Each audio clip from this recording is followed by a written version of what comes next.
من القرن التاسع قبل الميلاد تقريبا، وفي إحدى ملحمتي الشاعر الإغريقي هوميروس الأوديسا ظهر اسم إيجوبتوس في إشارة واضحة لمصر. ومن النطق اليوناني للاسم إيجوبتوس اشتقت اللغات الأوروبية الحديثة الكلمة الدالة على مصر، زي إيجيبت في الإنجليزية، إيجيتو في الإيطالية، إيجيبتن في الألمانية، وإيجيبت في الفرنسية. ومن كلمة إيجوبتوس جاءت التسمية إيجوبتي أي مصري، واللي جت منها كلمة قبطي وهو اللفظ اللي أطلقوا العرب على المصريين وقت دخولهم لمصر. والإغريق أطلقوا اسم إيجوبتوس على النيل وأرض النيل في وقت واحد، أطلقوه في صيغة المذكر على النيل وفي صيغة المؤنث على مصر، وبعدين اقتصروه على مصر نفسها. طيب منين جه بقى اسم إيجوبتوس ده اللي ذكره اليونانيين ومن بعدهم اللغات الأوروبية؟ عالم الآثار بروكش قدم اقتراح، قال فيه إن اسم إيجوبتوس وهو الاسم اليوناني اللي جت منه كلمة إيجيبت زي ما قلنا، هو تحوير اليوناني للاسم المصري القديم لمعبد الإله بتاح في مدينة منف، واللي كان اسمه وقت المصريين القدماء حوت كابتاح، بمعنى مقر قرين الإله بتاح، وإن اسم المعبد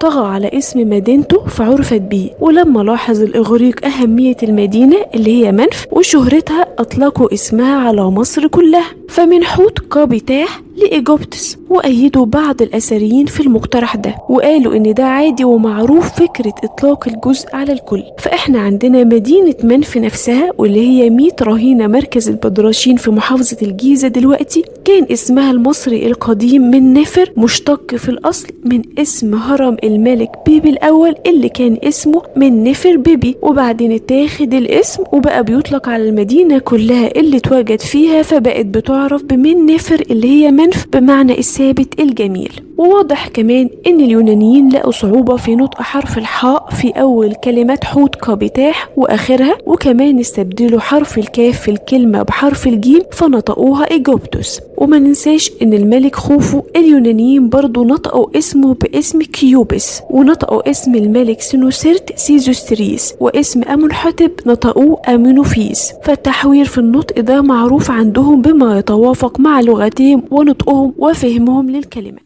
لكن المقترح ده اللي قدمه بروكش من تحوير حوت كابتاح لإيجوبتوس عند اليونانيين عرضوا أثريين تانيين شافوا صعوبة في تحوير كلمة حوت كابتاح اللي بالمناسبة ذكرتها النصوص المسمارية باسم خيكوبتاخ إلى إيجوبتوس. وقدم عالم الآثار إدوارد نافيل اقتراح تاني، قال إن اسم إيجوبتوس له أصل في اللغة المصرية القديمة، وإنه مشتق من كلمة أجبي وكل مترادفاتها التانية في اللغة المصرية زي أجب وإجب وإكب وأجبت، وكلها مترادفات رمزت المتون المصرية بها إلى الماء الأزلي اللي برزت منه الأرض وفقا للمعتقد المصري القديم، وإلى النيل والفيضان ورب الفيضان، وإلى الأرض المغمورة بالفيضان. ولو نفتكر قلنا في أول الفيديو إن الإغريق أطلقوا اسم إيجوبتوس على النيل وأرض النيل سوا، ومن كلمة أجبي وإجب وأجبت جت كلمة إيجوبتوس بعد إضافة حرف الواو والسين اللي اعتاد الإغريق على إضافتهم في نهاية أغلب مسمياتهم. واتفق كتير من الأثريين والباحثين مع مقترح نافيل وشافوه منطقي جدا ومقنع، وبكده يكون حتى اسم إيجوبتوس واللي جه منه لفظ إيجيبت بعد كده له أصل مصري قديم. كانت معكم سالي أحمد، حافظوا على أثاركم تحموا تاريخكم، بتمنى لكم خير ونافر.